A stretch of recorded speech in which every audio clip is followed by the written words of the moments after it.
Good afternoon. And a belated Happy New Year to everybody, and welcome to today's program. Not only do we have people assembled in person here at the Beatley Central Library in Alexandria, Virginia, but also there are others watching from places near and far via live stream. Also, the program is being recorded and the library will post it at a future date on YouTube. Today's program, the 1939 Alexandria Library sit-in, Telling Our Story, is co-sponsored by the Alexandria Library and the American Association of University Women, Alexandria branch. I am Leslie Tarigny, Vice President for Program for the Alexandria branch, and sitting in our audience here in person is Lane Stone, who's our state president of AAUW of Virginia, and Diane Schreier and Sylvia Linke, the co-presidents of the Alexandria branch. I also notice Councilman Aguirre is in the house, so we thank him for all that he does for the community. And of course, thanks to the Alexandria Library and its esteemed director, Rose Dawson, who is our speaker this afternoon. They are once again working with us. This marks our third collaboration between our two organizations since 2019. The first was a three-part program held here at Beatley Library, Strangers No More, Women Building Cross-Cultural Friendships. This led to a monthly diversity group beginning in 2020 and continuing. It always can use some new members. Now, I'm willing to bet that everybody here knows what a superlative job our Alexandria Library does, but I bet you people who aren't members of AAUW don't know anything about us. So, as luck has it, our membership VPs, Dawn Watkins and Arlene Schuckner, are here in person, and they'll be glad to talk to anybody who wants to join AAUW. So, let me tell you just a little bit about us. Our story began in 1881, and we don't have any more original members. But back then, there was a small group of female women college graduates who were banding together for career advancement and to encourage more women to pursue higher education, goals that are still continuing today. Well, 142 years after that group got together, our nonpartisan nonprofit organization is still advancing gender equity for women and girls through research, education, and advocacy. AAUW of Virginia and our 24 branches and 1,000 members around the Commonwealth of Virginia are among the nearly 1,000 AAUW branches nationwide.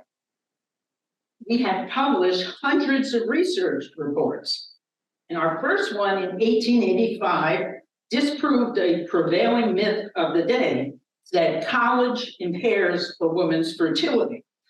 So I just want to pause for a moment on that one so you can reflect on it. More recently, we've done a study documenting the economic impact of workplace sexual harassment. We are a prominent voice in the national conversation about the gender pay gap. And annually, we update our research in a report called The Simple Truth About the Gender Pay Gap. The most recent figures show that women working full-time earn only 84% of what men make, and the pay gap is larger for women of color. We have supported the academic achievements of many thousands of scholars, including Nobel Prize-winning scientist Marie Curie. In 1920, AAUW and some other women's organizations, we contributed funds so that she could buy her first gram of radium for her experiments. And, well, the rest is history on that. In the past year alone, We have awarded over 320 fellowships and grants to the tune of $6 million for academic work and community projects to empower women and girls. Our public policy priority and advocacy efforts on the national, state, and local levels have propelled countless new laws, and the most recent one was just at the end of last year, the Pregnant Workers Fairness Act. And just Thursday of this week, a group of AAUW Virginia members went down to the General Assembly in Richmond, and we told them the things that we were interested in and how we can work together. We strive for our work to be inclusive and intersectional, and we collaborate with diverse allies and coalitions to achieve equity for all. With this being said, let me move on to the program, which will consist of two parts. First, our speaker, and then there'll be an opportunity for members of the audience and those watching on live stream to ask questions of our speaker. For those on Zoom, you can click on the Q&A function and enter questions as you think of them at any point during the program. I also want to give special thanks to the Alexandria Library Senior Communications Officer, Nathan Carrick, for all his input into the planning and executing of this program, especially ensuring that all this advanced technology works. Fingers crossed on that one, right? Okay, let's get on with the program. 1939 Alexandria Library sit-in, telling our story. You know, there's been much discussion lately about telling our story. People are questioning how we teach history. Even others are questioning, should we teach history? But it might make some people feel badly. Well, over 400 years ago, the philosopher Baruch Spinoza answered these questions when he said, if you want the present to be different from the past, study the past. And that's just what we're doing here today. Our speaker is an expert on the Alexandria Library sit-in, and let me tell you about her, and sort of, you can look at some of the things behind. But she's been the director of the Alexandria Library for 14 years after serving as the deputy director for 3 years. And prior to that, she was on the other side of the river, and she was working for the District of Columbia Public Library in a number of positions. You see all her degrees, but also the University of North Carolina at Chapel Hill School of Information Library Science gave her the 2019 Distinguished Alumni Award. You see, she is a member, life member of the American Library Association and its Black Caucus, but in 2010, the caucus recognized her with its Distinguished Service to the Library Profession. She is recognized as a racial healing practitioner and serves on the Alexandria Community Remembrance Project, which educates the public on 2 documented lynchings that occurred in Alexandria. And incidentally, there's some flyers outside. We'll talk more later about our next program, which will be on February 18th, in conjunction with the Alexandria and Mount Vernon branches. And I'll tell you about this because the program is going to be on the Community Remembrance Project. Let me end by saying Ms. Dawson has written articles on the sit-in, conducted several presentations on the need to celebrate and recognize all of one's history. And finally, under her leadership, the Alexandria Library received the 2020 American Library Association's John Cotton Daner Award and the 2020 American Library Association's Excellent in Library Programming Award for the work done on the 1939 library sit-in. So with all this introduction, I'm going to move away from the podium and turn it over to Rose Dawson.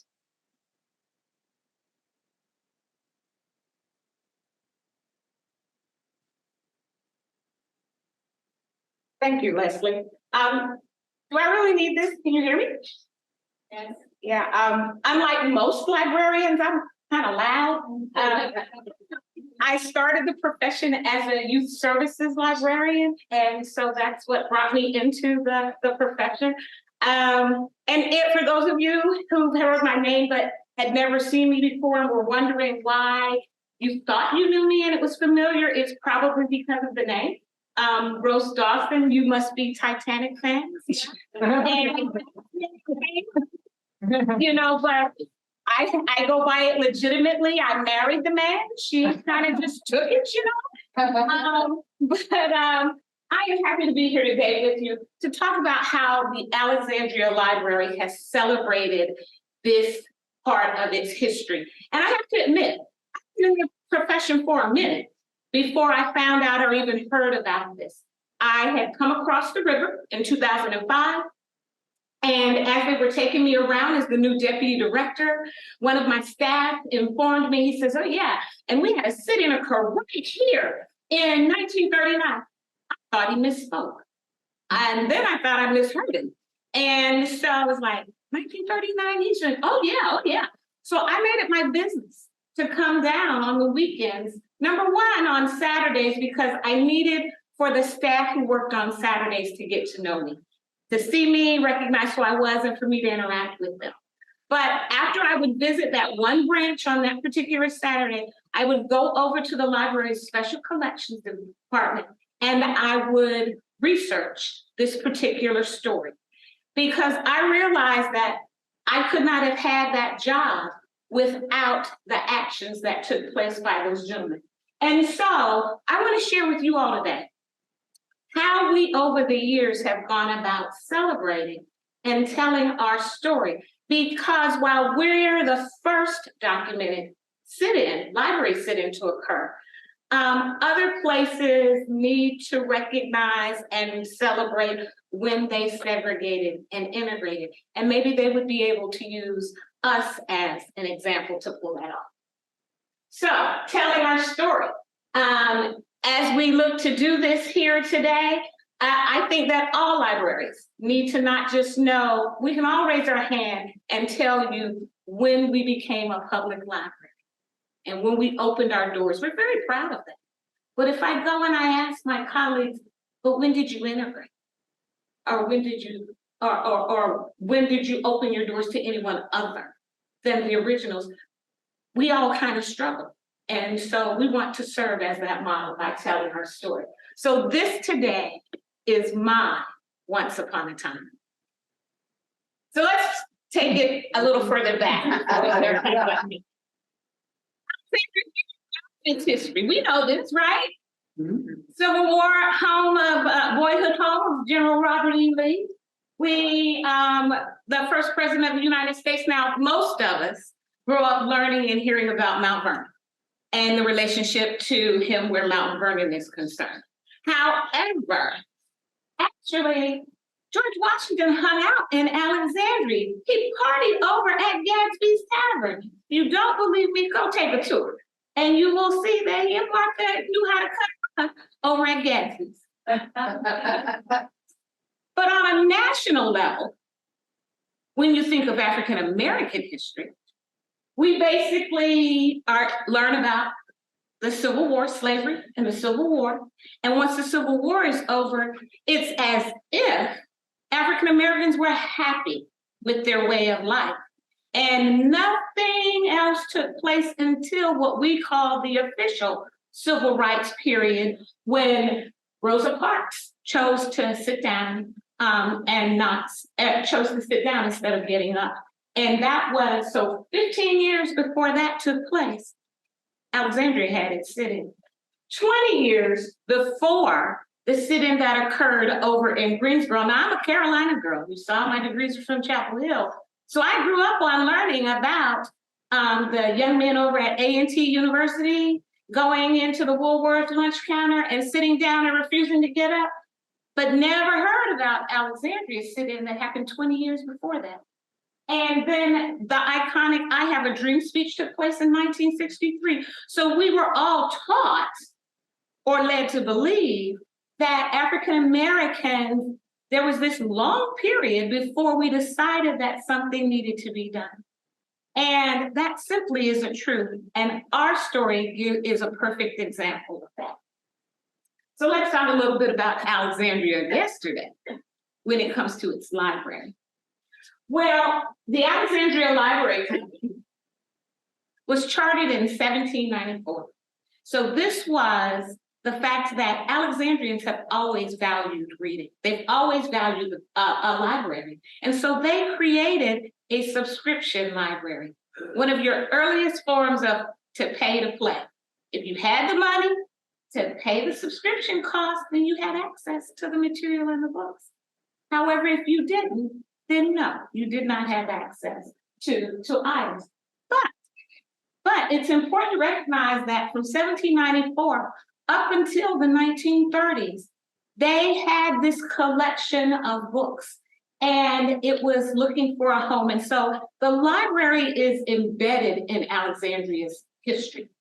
This collection has been housed all over the place. If you go and visit the website of the Lyceum, you'll see within their history that that building was built by whom? The Alexandria Library Company helped make that organization come about. If you go and look at the firehouse, at one point in time, the collection was housed there. It was in Old City Hall. It has been located all over this city. So, but by the 1930s, it's homeless. They're looking for a home for the library. You have Dr. Robert Barrett, and his mother is Dr. Kate Waller Barrett, and she was a woman ahead of her time. So he decides he wants to recognize his mother, and he approaches the library company about building a public library on their behalf, if they're willing to name it after his mother. Now, the library company is thrilled with that, but they have to come up with a location, a place to house it, and then they need to figure out how they're going to be able to sustain the thing. And so what tends to happen is that perfect storm. They have Dr. Barrett's money to build a facility. They talk to the Society of Friends, and so this is a copy of the stone that you see on the grounds of the Barrett Library. The Friends are willing to allow them to build their public library on a former Quaker burial ground. And then they approach the city, and the city agrees to put a line item in their budget to pay for a public library. So what tends to happen is the Barrett Library is then built in 1937, and Alexandria has its first public library. But let's think about that time, 1937. While everyone's tax dollars are helping to support the public library, not everyone can use it, and you know what I mean. So African Americans cannot use the new public library. So in its second year, you have a young attorney, Samuel Wilbur Tucker, who decides that he's going to challenge that law. Now, Tucker is not new to the whole notion of civil rights. As a 14-year-old, he is arrested for riding on a trolley car and refusing to give up his seat from DC to Alexandria. An all-white male jury acquits him. But that's just to give you an idea that he's not new to this notion of civil rights. He goes to Howard University in the district, graduates from there, and after that, he comes back to Alexandria. And while, yes, he does eventually become an attorney, interestingly enough, he does not go to law school. He's a very smart young man. He's bright. And what he ends up doing is when he takes the bar, he passes it without benefit of law school. And he does it at such an early age that he's unable to even accept be able to be admitted to the bar because he's too young. But Tucker, throughout his education, he's had exposure to civil rights. He's had exposure to challenging certain laws. And this is one that he decides he's going to take on. So his first attempt is not going after them through the sit-in. He finds Sergeant Wilson, and Sergeant Wilson agrees for him to use his name, in which to challenge the whole notion of being entitled to use the public library. Sergeant Wilson is a taxpaying resident. He and Tucker go to try and get a library card. Of course, they are denied. And so Tucker files suit about being refused to get the card. The story goes that they basically end up losing this on a technicality, based on the fact that at one point they're able to say, well, Sergeant Wilson didn't come into the library, actually. He stood sort of hovering at the door. Now let's think about the time here. These are times when, yes, you could have your life or one of your family members' life at risk by challenging something as even going into a facility that the law says that you have no right to use. And so this is a copy of one of the letters from Tucker to Catherine Scoggins, who is the librarian at the time, making her aware that they had gone into the library to try and get a card and were denied, and that he intends to challenge this. So he does challenge it in the courts. They don't get an immediate answer. It kind of drags on for about 6 months. But like I said, eventually they lose on a technicality. But while he's waiting for this one to run its course through the courts, that is when he decides to conduct the sit-in. He gets approximately 10 to 12 young African-American men in the community. He has them come in. He trains them so that they know what it is and how they need to behave. They're going to need to be well-dressed. They're going to need to be well-spoken, how they're to conduct themselves. And so after he does that, he has, on the day of the designated, the day the sit-ins to occur, out of the young men who took the training, he has 5 of them show up, plus one of them has brought his 14-year-old younger brother. These gentlemen are William Buddy Evans. William Buddy Evans, Otto Tucker, Morris Murray is right here with the cigarettes. Edward Gaddis is right here, and Clarence Buck Strange.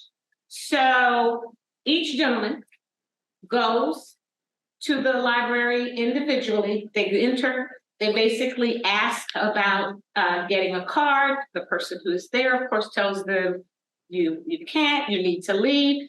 They, in essence, ask the question, what will happen if I don't? She's kind of stumped on that. They individually go to the shelf, pull down a book, and go and sit at a table. And they sit at individual and separate tables. Of course, word gets around. Nothing like this has ever happened before. The library is thrown for a loop. They do not know what to do. Someone runs over and informs Catherine Scoggins that there are colored guys sitting in the library. She's trying to figure out what she needs to do. She runs over to try and see about getting advice from the city attorney. She gets the city administrator, and it takes them a while to come up with a decision. By this time, word has traveled, and they've got approximately 200 people outside the library waiting to see what is going to happen. Tucker, of course, is around the corner. His office is around the corner. And that 14-year-old boy, Clarence Strange's brother, he is the lookout. And so he is the one who continues to update them on what is going to take place. And so as Tucker told the young men would happen, that they were going to be arrested. So they went into this knowing that there was the possibility of being arrested. It works as if it was scripted, according to one of the gentlemen in an interview that he gives later on in life, to the point that, and this is the actual picture, that snapped when they come walking out. So Tucker comes around the corner, they're able to catch it. There's Officer Kelly walking the 5 gentlemen out. They're originally charged with trespass. As the case goes on, Tucker challenges how could they have been trespassing. It was a public building. They didn't change it to disorderly conduct. And on the stand, he's successful in questioning Officer Kelly as far as, well, how are they disorderly? They were well dressed, they were well behaved. He admits it And finally, he's like, so basically you arrested them just because they were Black. And he ends up admitting to that. So what tends to happen though, is that Tucker takes him, and it's during that time that other leaders within the African-American community are approached, and they step up. And what it is they settle for a compromise. Now, Tucker made it clear that he was not after the compromise. He wanted to get the libraries integrated. And the other African-American leaders at that time were willing to compromise and settle on a separate but equal facility. That being in quotes, as we understand. And so we see the Kate Water Barrett Library, and then we see the Robert H. Robinson Library. This facility was too small before it was even built, and they knew this. However, that is what took place. And so Tucker sends a letter to the library and tells them he'll never use that facility. Once he gets well, he will, as long as and he'll never, because they had a separate card, that he would never get that particular card. And my understanding is that he never did. But it's Alexandria of today that we need to focus on, because like I told you initially, I didn't know this story, but it plays a big role into who we are and what it is we should become. So, as you are aware, we have technically 5 branches, and the law library was given to us a few years back, and so now we're up to 6. And given that particular fact, we needed to incorporate that thought into our history, because what was noticeably missing from that previous slide was the Robinson Library. And so with the image of Robinson Library gone, it also meant the history of part of the library story was gone. And so once I became director, I recognized that we needed to celebrate that history. I will tell you that same gentleman who told me the story about the sit-in, when I asked him, he worked in our library history special collections, what was the programming we were going to do to celebrate the history? We were coming up on the 70th anniversary of that. And he, quite frankly, and I appreciated his honesty, he said, boss, and that's what he called me at the time, I am a fat, white, Jewish guy. And we were on the wrong side of history. And no, we don't tend to celebrate this story. I said, well, George, I am the first Black library director, and I could not have this job if it wasn't for the actions that those gentlemen took and some others. And so, yes, we will. So historically, the Alexandria Black History Museum were the individuals who celebrated the story, because the Robert H. Robinson Library is the Alexandria Black History Museum currently. And so, of course, they celebrated that history, and my staff tended to just tag along for the ride. And I made it clear for the 70th that was not going to be acceptable. So for the 70th anniversary, I wanted us to do an event. So in 2009, we partnered with Black History because they were already doing something. And remember, George, he said, well, we're kind of, going along with what they're doing. Well, the thing is that they had never had an event in the library where the incident had taken place. So the Black History Museum asked if they could not host the event in the library, and we agreed. But I wanted a little more than that. When I asked what they had in mind, they had this wonderful program scheduled where they were going to have the children from the Sam Tucker Elementary School come and basically act out the sit-in. And so, but that was pretty much all they had in mind. Well, I had come from DC, and I was, as a youth services coordinator, I was accustomed to a little more than that. And so I said, no, we're gonna have a full-fledged program. So the best way to get people to want to come to an event, we need a song, we need somebody to sing. Who do you know who sings? And so we had someone on staff who was willing to sing. And I was like, yeah, and you all have a speaker. And they were like, oh yes, the Black History Museum has a speaker, but boss, we got it so that you're the mistress of ceremony. I'm like, well, I'll take that, but it wasn't necessary. So they had a speaker, and then we had the reenactment, and they did get the Postal Service to do a first day cover. So that was the one added benefit that my staff did. They partnered with the Postal Service, and so we had that on that day. But for the most part, we didn't really put a program together, and we didn't celebrate. I told them on that day, you have 5 years. I don't care how you celebrate it over the next 4, but you've got 5 years in which to celebrate this event right. So as we start moving towards the 75th anniversary, they're telling me the stuff they have in mind. Once again, I've got my little DC Public Library expectations where I want to have something big and grand, and, you know, include food and all that sort of stuff. And so we then create a committee.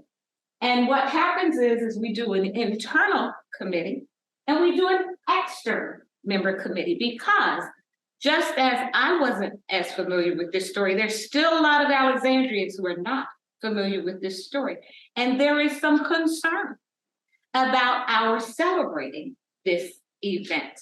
And not just from individuals who were white. I actually had an older African-American lady in the community when I went out and told her we were trying to do this. And she pulled me aside and she said, baby, you need to leave those people alone. And I said, but I wouldn't have this job if it wasn't for those people. And so I hear what you're saying, but don't you want folks to know all the good things? Don't you want the kids to know all the good things that have happened in this community from the African-American community? So she recognized I had a point, and she let me move forward, I should say it that way. So with our external members, we made sure we had representation from the NAACP. We made sure the school system was involved. We had the faith community involved. And of course, we had the Black History Museum. We had the business community involved. And we made sure that we had individuals who had standing within the community, so that there were ambassadors to help the community understand why we were indeed celebrating this. So the ambassadors that we had, honorary co-chairs, were the Ferdinand Day, who was the African-American, the first Black school board chair in Alexandria, actually in Northern Virginia, I think. And then we had former Senator Patsy Tyser. Both of those individuals supported and agreed with what it was we were trying to do here. So my internal committee had every branch was represented, because this was not just a special collections responsibility. This was a system-wide responsibility. I require that every single branch celebrate this part of our history, because we all celebrate when we opened the anniversary of our opening. And so it was a requirement for every single branch to participate where this was concerned. We had a brainstorming session, and we came up with a number of things that we wanted to make sure to the visibility of this event was going to take place. So we had a logo and a tagline. You know, the 1939 sitting, you know, first, I can't even recite it anymore. I used to know it automatically, you know, it was first of its kind.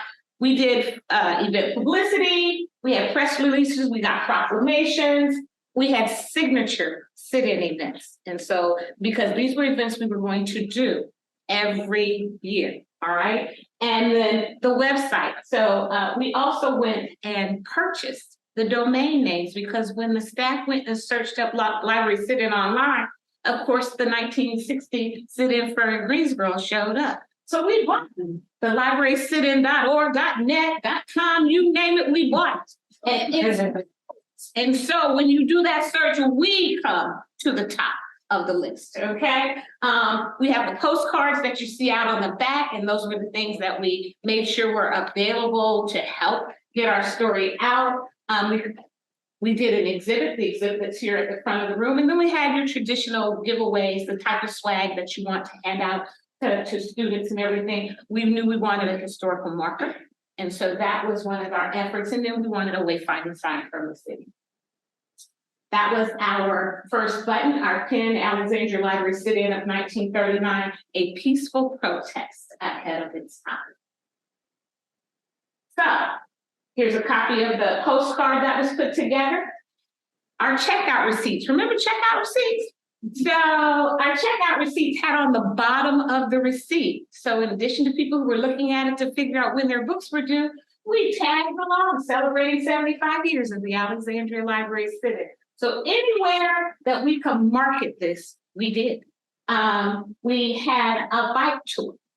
So that became a signature event. And during that bike tour, then they went to each branch and they also rode to some of the actual locations that of where the gentleman lived, where the sit-in is concerned, some of the other places of note where that was given. All Alexandria Reads is a library signature event. Every year we do a community read. We select one book and we ask the community to read it. And during that particular time, the book that was chosen tied into the time frame and was designed to fit in with the sit-in as well.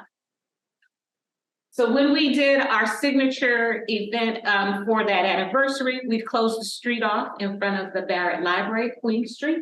We had a stage, our partner recreation center provided things. We had other sister agencies have tables on the street. We had music, we had food, the food trucks.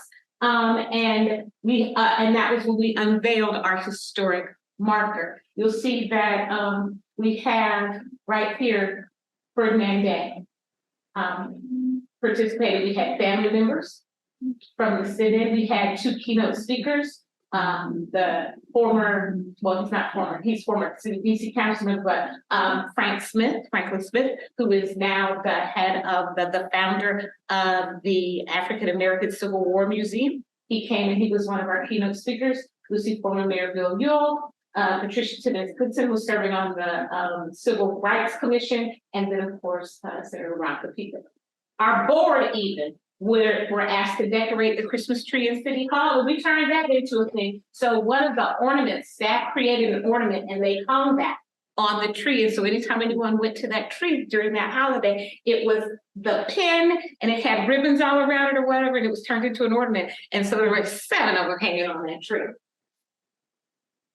So our outreach, we made sure that we did the DVD, we made it available to students so that they had some historic familiarity with the story. And the nice thing about the DVD is the fact that it had primary sources. You have Tucker on this DVD talking about that. And so you have, as well as his brother, Sam Tucker and Otto Tucker are present on that video. And so that was very nice. The exhibits that you see here, we placed in City Hall so that anyone who came through City Hall had a chance to see it. And then of course we had our swag bag.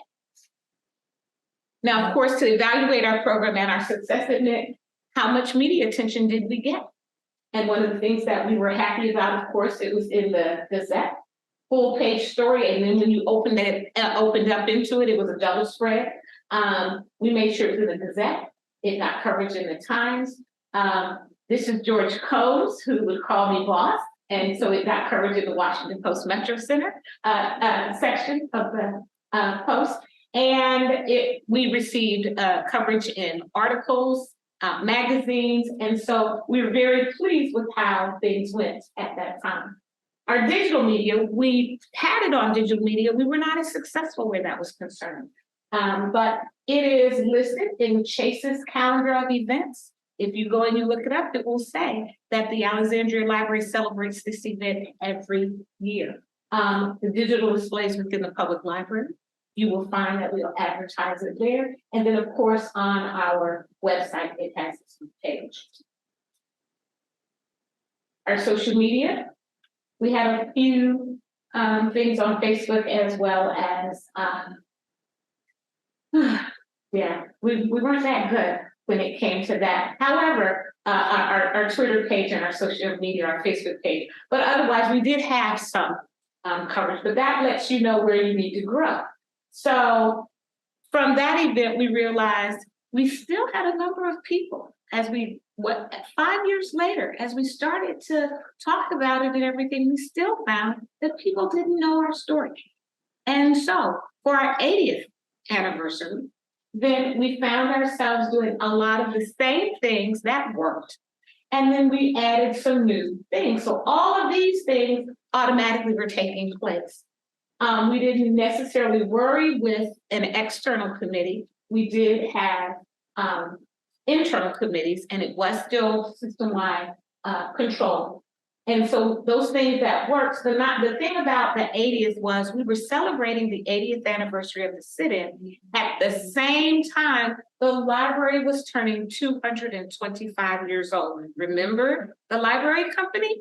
And so it was perfect because we recognized we had our traditional history that we needed to celebrate and we were going to automatically do, but the timing on it was nice that the 85th fell at that same time. And so here were some of the types of programs. We did a film festival. Remember the bike tour? By this time, it's become a really signature event 5 years later. And so we've got a following and people who are supporting this activity, and it still goes on today.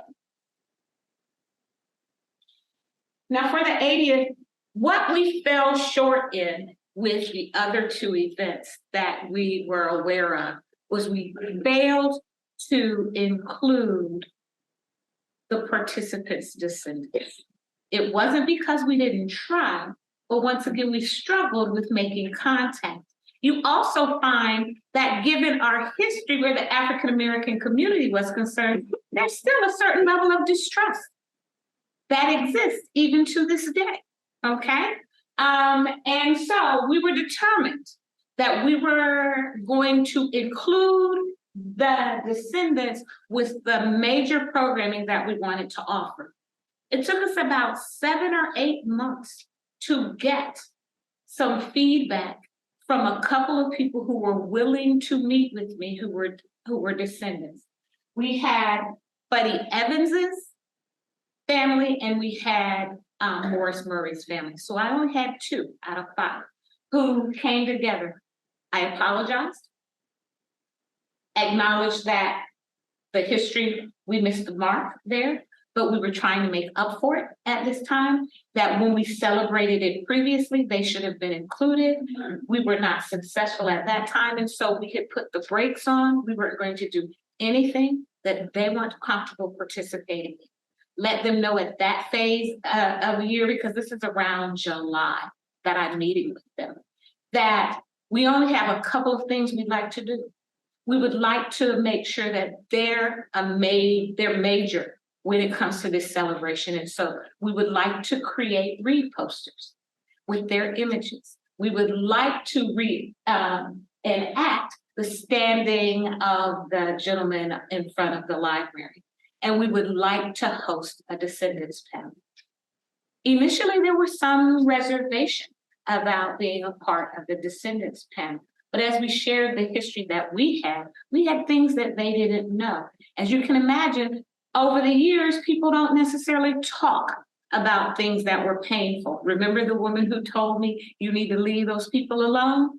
That was a painful time. And so the grandchildren of Buddy Evans knew nothing about his role in that. They saw a newspaper article and then were made aware of the part he played in this. But as far as him talking about it with them, they had no information. And so they agreed to the descendants panel. You see right here that we have that event right here in this room. It was standing room only. I was the mistress of ceremony and I asked my panelists questions. But the other thing that was so nice about that, you'll see Mayor Justin Wilson did a proclamation, but here's the Commonwealth Attorney, Brian Porter. And one of the things he did for us was he got the charges dismissed for and as Morris Murray's nephew told us, those bogus charges was what his uncle called it. He got those bogus charges dismissed from that arrest in 1939. And so that was huge for us because it fit with the whole notion of restorative justice that needs to occur where history is concerned. They did enjoy doing the read posters, and this is to have the history, have the great grandson of Buddy Evans on a poster so that that story remains alive and gets told. We were very proud about the programming that we did at that time. It received major newspaper coverage as well.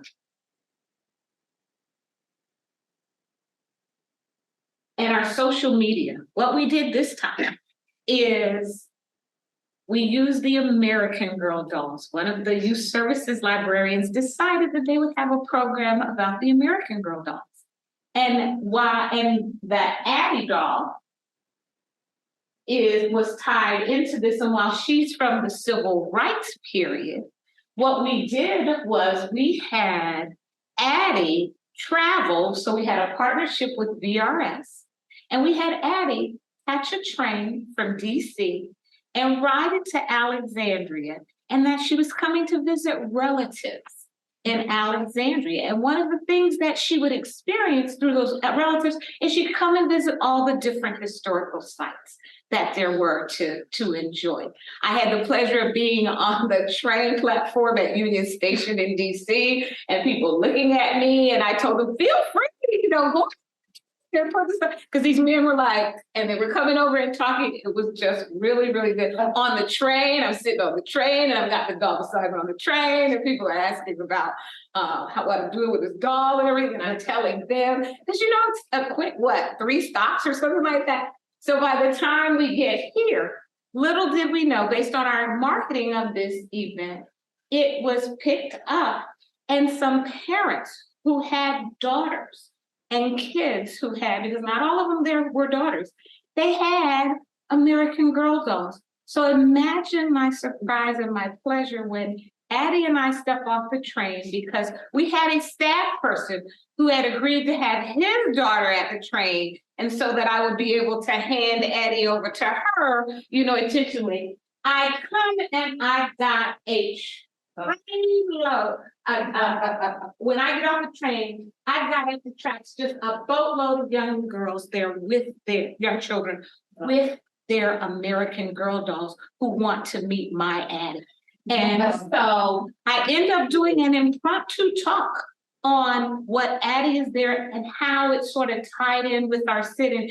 One of my more challenging presentations, I will admit. But at the end of it, one of the parents came over and said, "It was amazing. We didn't know why. We just got something from someone else that we're going to be at the train station today, at 10:30 to greet you. Want to come? Bring your American Girl doll." It was fabulous. We received such great social media from this. We couldn't have paid for it any better than that. So our story has stood the test of time. Based on the fact we have a marker on Washington Street. We won the John Cotton Dana Award, as she mentioned, but the National History Day winner in Alexandria. So he didn't just win in Alexandria. He was a National History Day winner. His presentation was on the 1939 sit-in. He was one of the few young people who sat in here when we did our Descendants program and actually asked one of the questions. And so basically, we're trying to tell our story. We're implementing programs year-round. If you haven't picked up on things, next steps for us are actually going to be that we need to celebrate the 85th anniversary. So you need to mark your calendars because 2024 is knocking at the door. We are starting to prepare for that. We have some plans and some things we would like to do. There will be more programming. So we're curious to know how we should celebrate it. If you have any ideas based on what I've shared with you right now, please feel free to reach back out and share with us what you'd like to see. If you want to be a part of it, let us know. At this point, I'm happy to take questions, but I'd like to highlight that you all are very fortunate because we have in our audience today the author of Public in Name Only, which is the story of the Alexandria Library sit-in. And so I have Miss Brenda Mitchell-Powell, who is a friend and colleague here. And so I'm going to ask her to please join me up front. So as we have questions, trust me, she will be able to provide a little more information where your stories, your questions are concerned. So thank you, Brenda. I'm going to give you this. I don't know if it's still on. It says it's on. I don't know. Can you hear me? Put it closer. Can you hear me better? Yes. All right. If we have it to open. I have a lot of questions. You have an hour. Let's go back in the history. When Tucker was young, he the all-white male jury dismissed the charge for disorderly conduct. How come in 1927? This is before the sit-down, obviously. The charge, I'm sorry, the charge was actually leveled by a white female bus rider.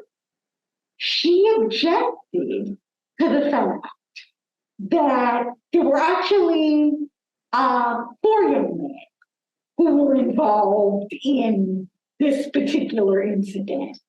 Only 3 of them ended up being charged, but they had turned their rotating seats around so that they could sit and converse. And she was very upset about it. And so she leveled charges saying that it was assault and abusive language, that they had actually said, no, we will not turn our seats around. The charge was taken to court, and eventually, it didn't happen right away, but eventually the charges were dismissed by an all-male, all-white jury. Because it was a stupid case, they didn't like women. Oh, Virginia. This was Alexandria, DC. it was the train coming from DC into Alexandria. Okay. The triangle. Well, can I add to that my mother was born in DC and grew up there, and she went to Holy Trinity High School where they filmed The Exorcist. But it would have been right around 1937. She had, some of the students there stayed there Monday through Friday, they had dorms, and then they went home on weekends, they lived fairly locally.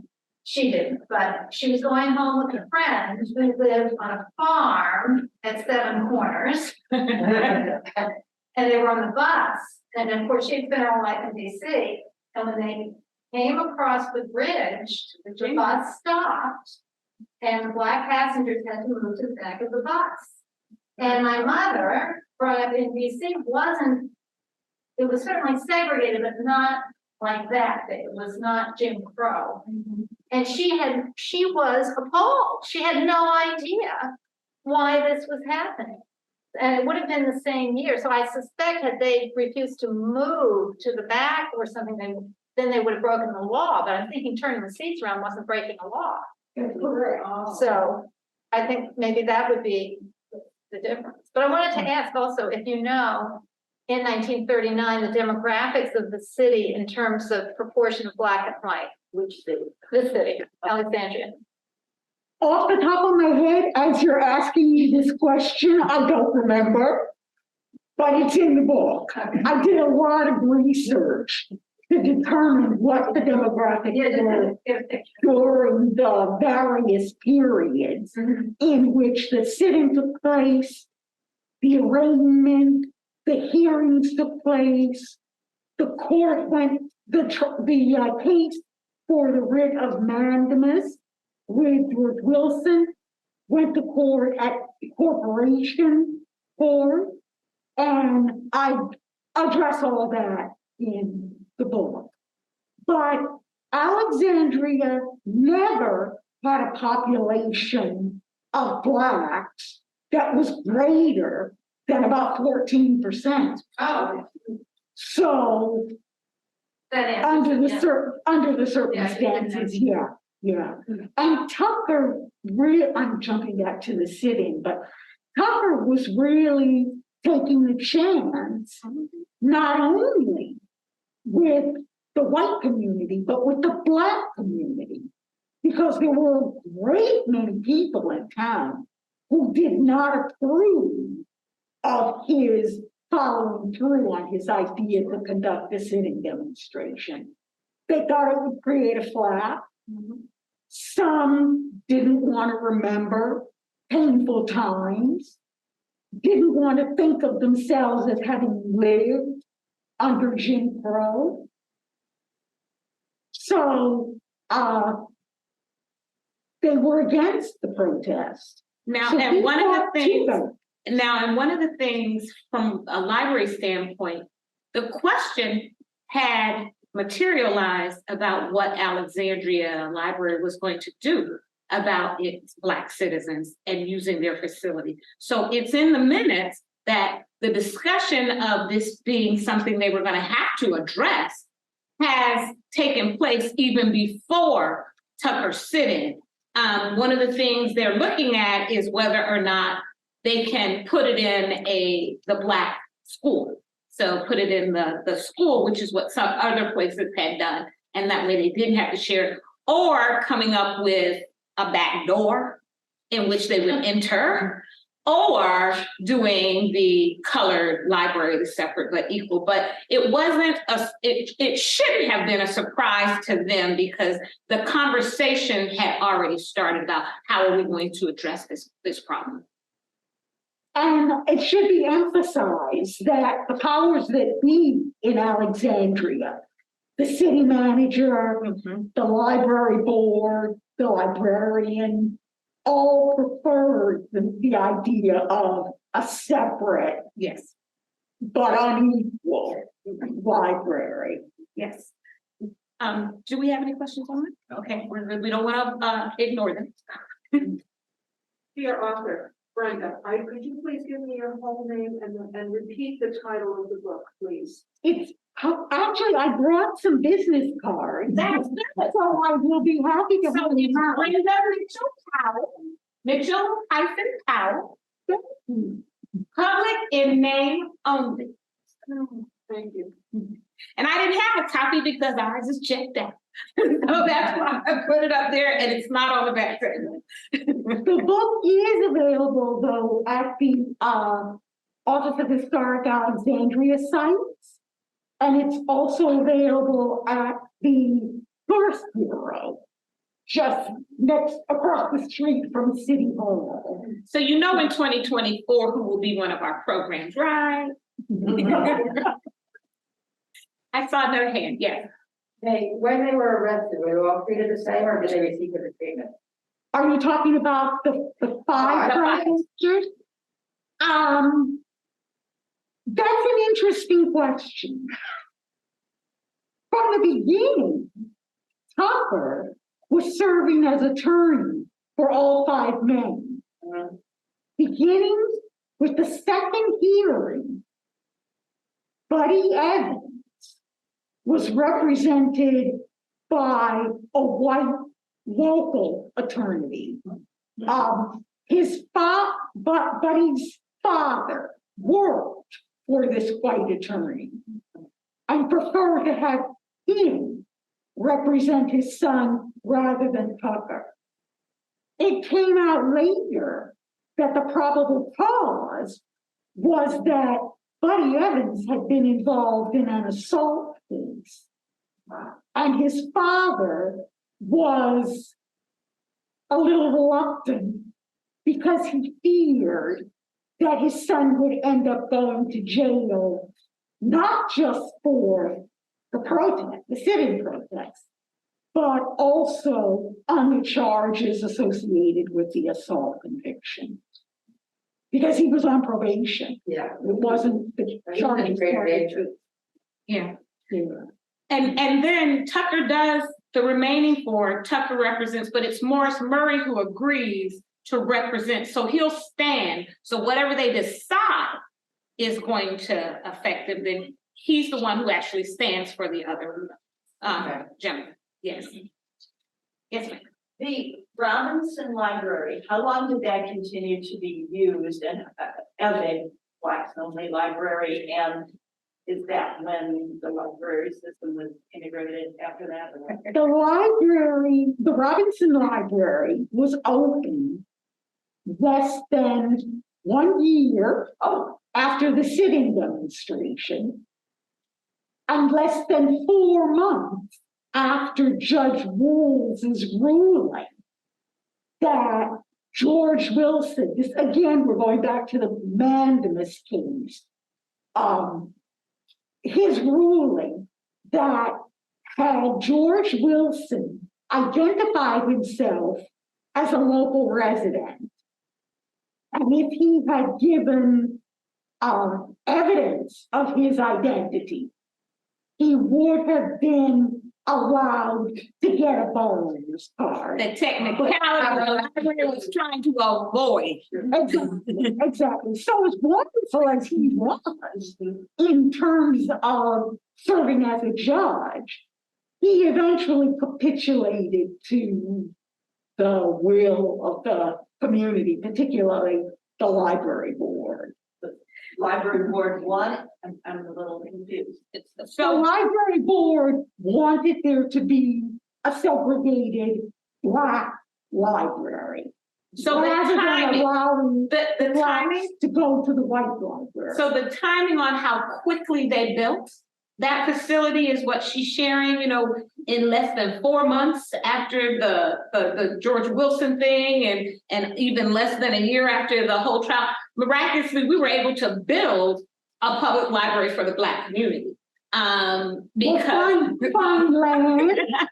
so it was quick and dirty. We know how CIP capital projects go, and even back then, so that was rather quick, so that they couldn't take the chance of Tucker filing under Wilson and then Wilson being able to get a library card to access the Barrett Library. But your question about when we, how long did Robinson serve as a library, a public library? Now, it's interesting because within library history, and especially when you're on the wrong side of the decision, you hear different stories, okay? And so I interviewed Miss Jean Plitt, who was 2 library directors ago, and she replaced Miss Burke. And so Miss Plitt likes to say that the library integrated that Miss Burke, when she became director, that she came in one day and said, everybody can use the library. So this is like the mid to late 40s. Now, I will tell you, I also interviewed a couple of the African-American staff who were the first African-American staff that were hired. So Miss Gladys Davis was the first local African-American. So Miss Gladys Davis, I had the pleasure of working with her when I came to work for the library. So she worked for the library for more than 60 years. And so when the Black librarian that they hired to work over in Robinson, they had 2 of them. They came, they weren't paying them well. They didn't stay. And so when the second one left and they knew they weren't going to be able to keep a third one, Miss Davis says that what they did was they came to her and they put the keys in her hand because she, at this point in time, was working for the other woman and says, you're now in charge.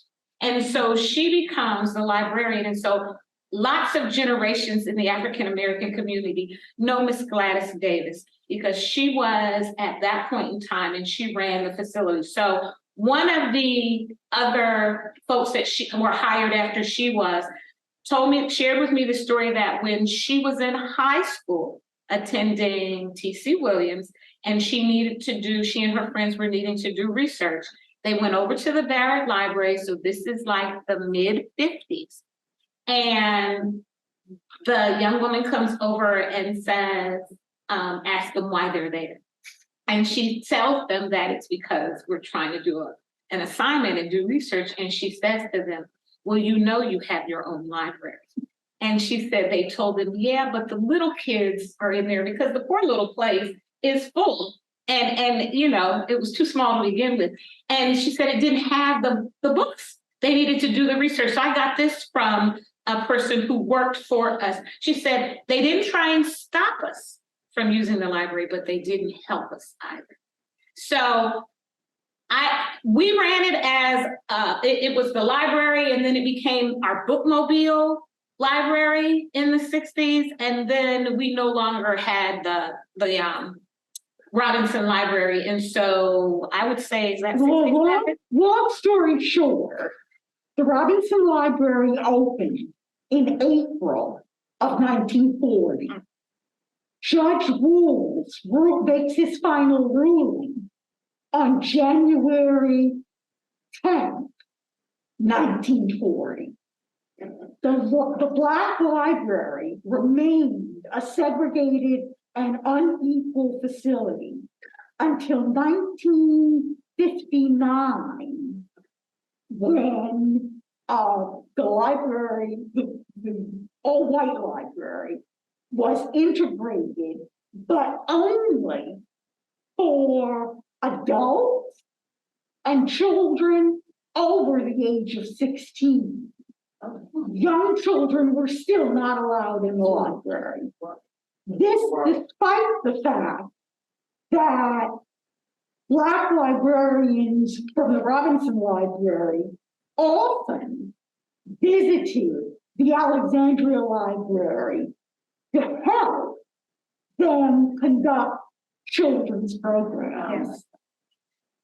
Children were not allowed to integrate the library until 1962.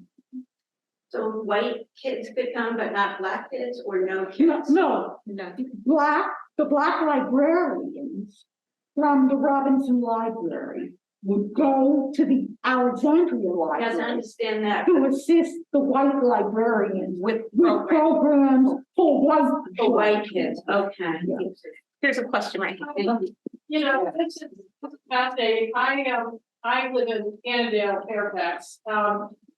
But I'm wondering if you've already done, or if you're planning to do like a curriculum, a small curriculum program. I mean, I'm looking at what's happening in Florida. I know AAUW is not partisan, but I'm just pointing out what I read in the newspaper. And I'm thinking that in this area, it's Alexandria, but there's so many other school systems, you know, in Black History Month or other kinds of things that could benefit from, you know, an element or a program on what has happened in their backyard. And in Alexandria, you're clearly doing this, but in Fairfax, in Arlington, whatever. And in school systems where they are trying to teach the whole history, not just a sanitized history. And this is a fascinating thing. I mean, I'm familiar with the Woolworths sit-in. I've been to the museum in Memphis, and you know, I've seen the talk of that, and it's fascinating. But I just think that if someone could put together a program that could be part of a curriculum, it could be, you know, it could be for middle schools, it could be for high schools, it could be something. And if that's already being done, I just say congratulations. But I do think it's, you know, this is like teaching the Civil War. You can go to Manassas, you can go to Bull Run. Here, when we're looking at American history and contemporary history in a way, we've got this gem right here, and the program you've done is just, you know, mind-blowing. So, well, this is one instance in which there's a positive response. A young woman by the name of Nancy Noyes Silcox, who was the first librarian at the Samuel Tucker Elementary School. And that school was the first school built in 30 years here in Alexandria. Nancy has worked with other librarians and teachers in various communities throughout Virginia. And a curriculum, a core curriculum structure has been established, 4th, the 8th grade students presently. She wrote a book about Tucker. It's actually a It's biography. on the back table. A biography of Tucker, but included is a small section on the sit-in. And I actually highly recommend her book, even though it's a children's book, because it contains a lot of information that is fundamental to an understanding of the context and the history of the sit-in. And there is a curriculum. The history book used to have, the history books that Alexandria used had mention of the sit-in, and so that was something that was taught in our schools. That book was 10 years old, and so when they swapped it out, and the current 4th grade book does not mention it at all. But as the public library is concerned, we would always have visits from your 4th grade classes over to special collections. And my staff, George Combs and his team, and myself, we created a multiple choice sort of thing when we did the display panels. And so they had clues on them so that you would have to go and find the answer on a particular display panel. And then so there was reason for them to come to the public library and experience that. That is why I'm trying to, hopefully, we will create a traveling exhibit, and my colleagues in the other public libraries throughout Virginia will be able to have it up, and so they can work with their school systems to talk about their own history and everything. And so I love your question. We actually have a couple of questions online, so we're going to give the microphone to Leslie, and she can ask. Okay, I'm gonna try doing it without a microphone. Okay. Oh, because I'm from Brooklyn. Okay, so let's see if you can hear me now. Okay, so this came in from somebody on the live stream. Does the Alexandria Library's efforts to increase the number of city residents who have library cards also encourage people of color to make use of the library's resources? We are a free and open public library, and people of color, that's a good term to use because we're not focusing solely on African American here. As you all know, we are in a very diverse community, and actions that have recently taken place where folks have found themselves having to leave their homelands and come to this area. The library was one of the first places that they reached out to, because we are a place that they are told, we don't care what your status is, legal, illegal, we don't care. We just want to help. And so they tend to come, and we try to make sure that we have the necessary books and collections. And so as we look to expand our presence where anyone is concerned, we've conducted an equity audit to find out where we're falling short. And that's what some of the money we received from the American Rescue Plan Act. And with those dollars, we didn't just stop with whether or not we're hiring people who look like everyone who comes in. We recognize our collections need to represent those people who are using the facilities. We recognize that the signage, we're as bad as the airport. You come in and we require everybody to speak English. Wrong. So we recognize that we need to put some signs up in our facilities. So we looked at 5 different areas. Our facilities. Are the facilities, are they in the communities that are easy for everyone to access? There's nothing over there in Eisenhower Corridor, Potomac Yard.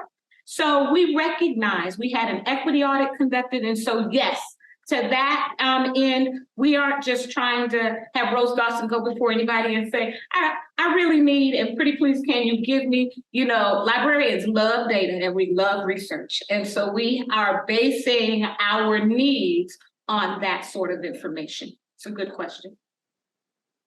Yes, ma'am. Were there any other public facilities at the time that were not segregated, and did that cause any other reaction because of the sit-in? Are there other facilities other than libraries that were the schools, I think, were still segregated. They're still segregated. at that time, pretty much, I mean, it was the law of the land. Yeah. And so there were not other facilities that were set, that weren't, because it was the law.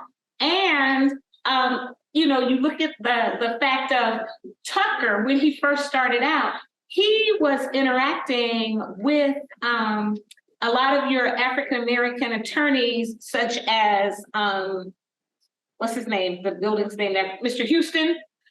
He was interacting with the folks like Thurgood Marshall, and they were all focused on travel, transportation.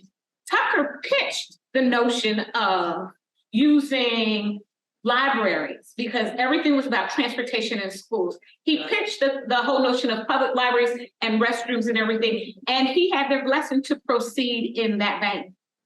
They did not give you. They didn't give the blessing. They did not. At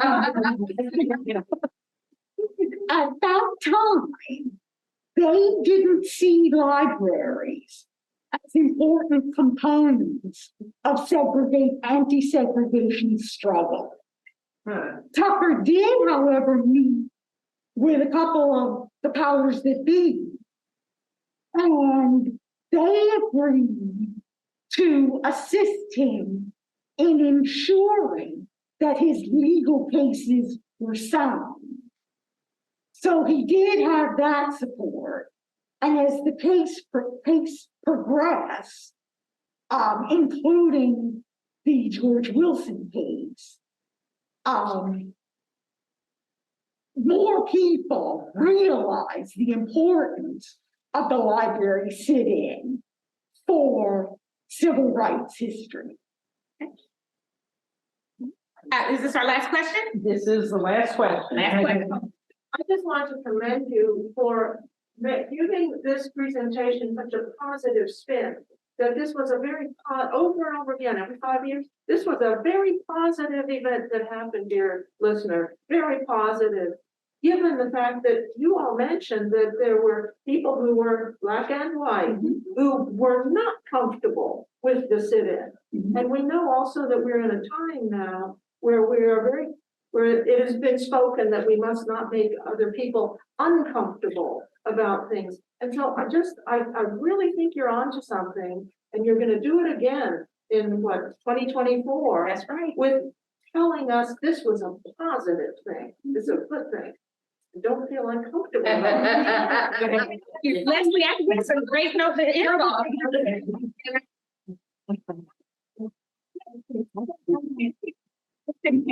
Hey, when we planned this program today, we knew Rose, but we got the bonus here. Yeah, we do. So, thank you. Okay.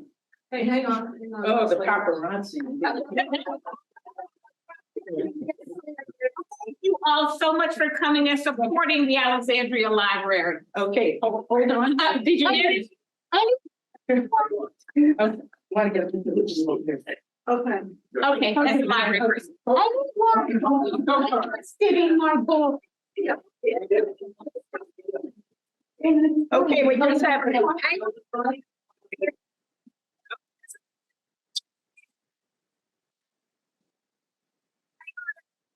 Next.